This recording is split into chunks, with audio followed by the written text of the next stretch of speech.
I call on the representative of Islamic Republic of Iran. Bismillah ar-Rahman ar-Rahim. Mr. President, in response to the distinguished representative of the UAE, I must stress that the Islamic Republic of Iran reiterates its full sovereignty over the Iranian islands of Abu Musa, Greater Tom, and Lesser Tom in the Persian Gulf and rejects categorically any claim to the contrary.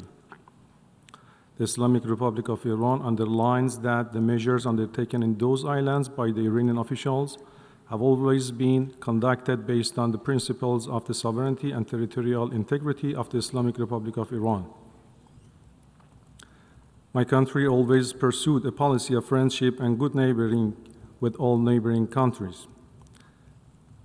As it was reiterated regularly, the territorial integrity and the sovereignty of my country over the said Iranian islands is not negotiable. I would like to stress that Persian Gulf is the only true geographical designation for the body of water lying between Iran and the Arabian Peninsula, which has been used since the dawn of history and endorsed by the United Nations system and must therefore be respected by all. Also, my delegation rejects the allegation of Germany against Iran. Such claims are part of their disinformation campaign intended to divert attention away from the crimes of the Israeli regime.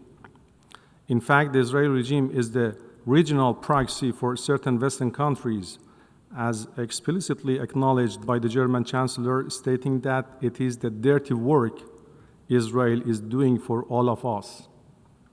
Germany has fully supported such a dirty work. Germany is a compliance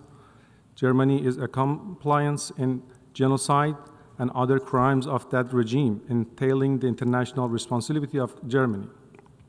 Moreover, while Germany has openly backed Israel's aggression against Iranian safeguarded nuclear facilities and also is a significant non-performance of its obligation under JCPOA and Resolution 2231, it is not in any position to lecture us here. Contrary to the false claim of the German foreign minister, Iran's nuclear program is and will remain entirely peaceful.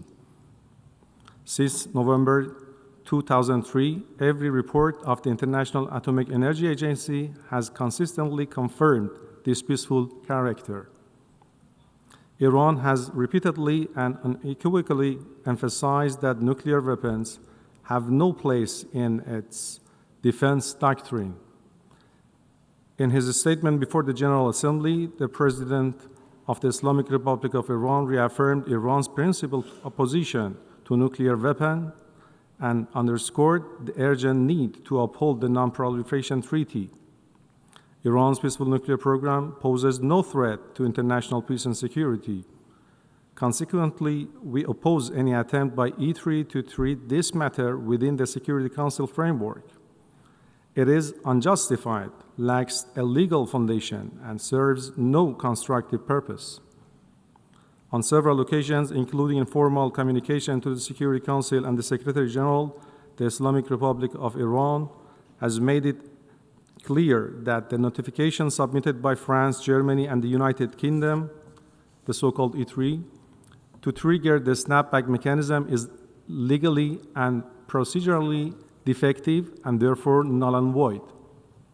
The E3, Germany included, took this action while themselves refusing to comply with their own binding obligation under the JCPOA and Resolution 2231.